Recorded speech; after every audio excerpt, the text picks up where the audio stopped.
The old design has these old plastic clips, and I opened this package and the first thing I noticed was that this has metal clips, which this is actually a better design. It's going to be much more solid on the cabinet, but I was like, what the heck? So what I'm going to do real quick is just show you how to install this rail as well. I've got another video how to install the old rail, but since this is an updated part number, I'm going to go ahead and update the video with that new style. It's the same principle overall, but let's do it. So I've measured where I want the bottom of my upper cabinet to be.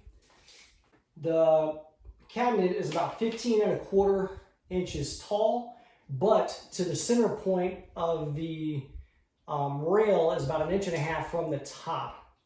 So I want to go 15 up and 1.5 inches down. So pretty much 13.5 inches is where I want to mark my center line for where my rail is going to mount. So I'm just going to measure up 13.5 inches. This doesn't have to be ultra precise, but you do want it to be pretty close. 13.5. Then I'm going to measure the distance from the edge of my wall where I want everything. That's about 13.25. So I'm going to mark that up here as well. So 13.25. I'm going to measure that one more time to make sure I got it right. Oh, 13.75. I would have messed that up. So 13.75, measuring again, just to be sure. 13.75. I'll remove that other mark real quick while I'm looking at it. So I want my line to start here and go over and be centered on this mark right here. So the way I'm going to do that is take my level, place it at this far point here, make sure it levels out on my bubble in the center. Now I'm going to draw myself a line, and this is going to be the center line for where the holes are going to go.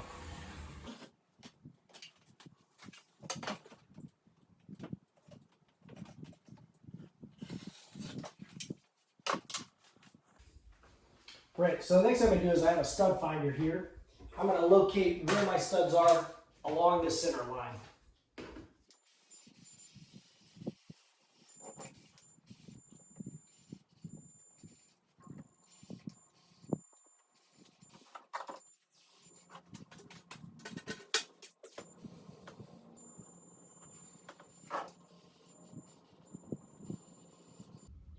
To figure out the distance between the rails I'm going to need, I'm going to measure from one side to the other here, and it looks like we've got exactly 25 inches between one and the other, so I'm going to mount the rails 25 inches apart. So when you're trying to determine the rail position on the wall, like where you want to center it, what you want to do is measure to where you want the edge of the cabinet to be, which in my case is right here. Measure from there to 11.75 inches because that's the midpoint of the one cabinet. And I'll show you what I mean. So this is 23.5 across.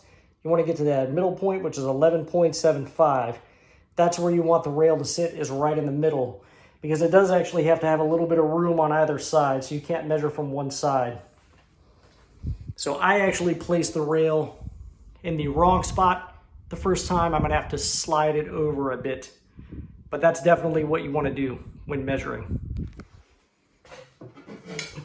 So basically, there's kind of like a little bit of a line there. It's sort of faint. You want to line that up to the 11.75 mark, or the middle of that hole right there in the center. That's what you want to do. So just to reiterate what I said on the wall for measurements, you want to find the edge of where you're going to place it on the wall, measure 11.75 inches to the center, and that's where you're going to want to center that first rail. Now the second rail, you can do that either one of two ways. You can either determine where this edge is going to go and come 11.75 inches in from this edge, or you can measure from the center to the center, which on this Besta cabinet, that's going to be 47.25. So you would measure from the center of the first rail that you marked to the center of the next rail, 47.25. And once again, this would be your center mark, this little indentation right here on the rail. I think both these rails have that. Yes, they do. There's a slight indentation where the center is, but you could also go off this reference point and this elongated hole right in the middle as well. So I have already marked my wall. I will go ahead and hang the rails on the center rail, and then we'll be ready to put this thing on the wall in just a moment. So the next thing you're going to want to do after you found all your wall studs is mark out some locations where you're going to put wall anchors on the wall. And then I'm going to line my rail up to where my level line is going right through the center of the holes, of the mounting holes here, right? So I'm going to go ahead and mark each end. I'm going to put drywall anchors there, and then right in the center of where my wall stud is, I'm going to mark that as well. But right here is what we're going to focus on next, because we're going to put drywall anchors into that on either end of this thing, because that's where the metal mounts are going to mount. So we want at least one stud, and then on either end of this rail here. So for the ends of the rails, I am going to use these anchors just like this. I'll put the link in the description where you can buy these on Amazon, or you can pick these up at Home Depot. I like to get the ones that are self-tapping and hold 75 pounds, it'll say. And the way I'm going to put these in the wall is I'm just going to center it on my hole, give it a good little push there, and then just drill it in. And they go right in.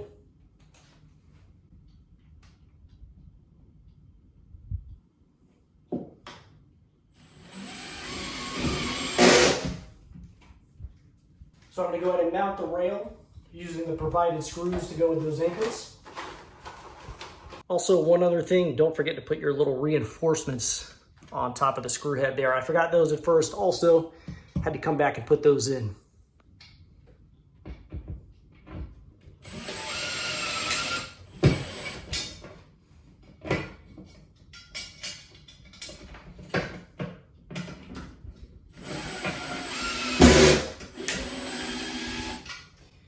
Make sure that, again, the mounting holes are centered on that center line. Let me turn this drill up just a little.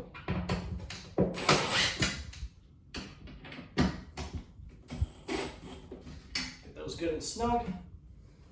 And then, where my wall stud is at, I'm going to use these cabinet screws to hang it up.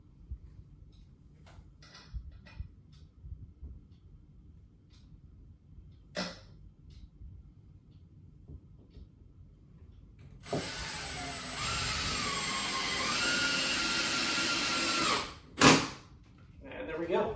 That's one rail mounted. So now I'm going to take my other rail, center the mounting holes as I did before, mark the ends, and then where my wall stud is, I'm marking that as well. So it turns out there's actually a wall stud here. I tried to drive one of these in there and it was hitting something. That was a wall stud, so I lucked out. I've got a little more, I'll be able to hit 2 wall studs on this rail, thankfully.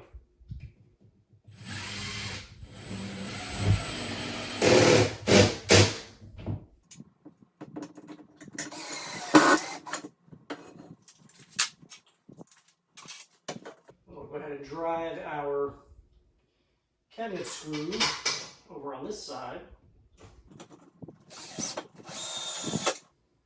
Make sure again that we are centered.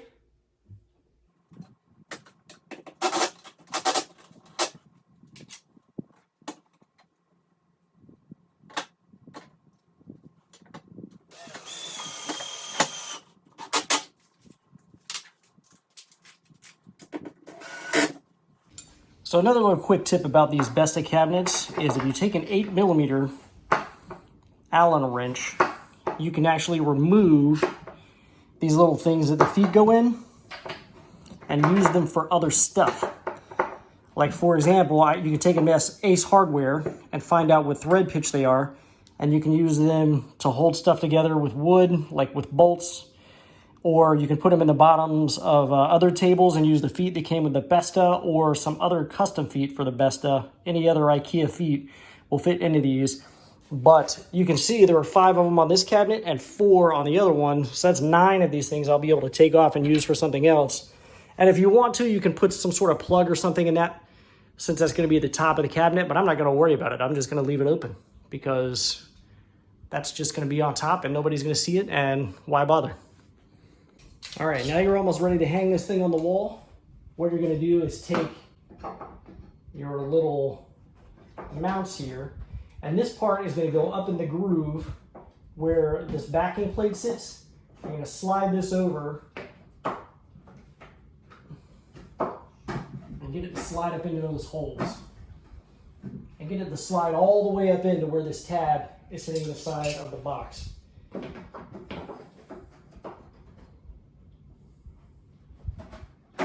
There you go.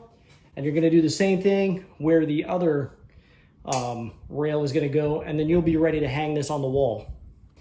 All right, so if everything has gone to plan and these rails are in the right spot, cross your fingers, this thing should pop right onto the wall at this point.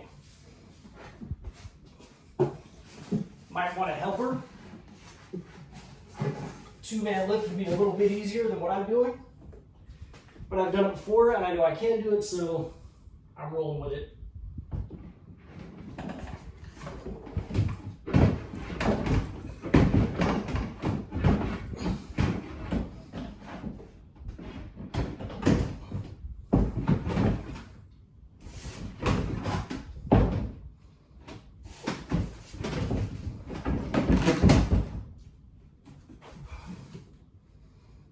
I think we are on.